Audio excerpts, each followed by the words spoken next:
అబ్బా ఇష్టం కదా అని ఓ రోజు ఎర్రకోక్ కట్టుకుని తోటలోకి వెళ్ళాను. అవునా?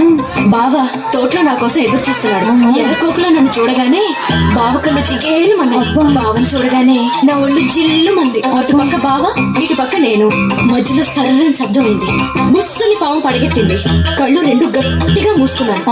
అమ్మా ఆ తర్వాత పాము ఏం చేసిందే మళ్ళీ చిరిసిరి పాకింది. తగిలింది. గడగడలాడాను. పైకొచ్చింది. బిత్తరపోయాను. కిటకిటలెట్టింది.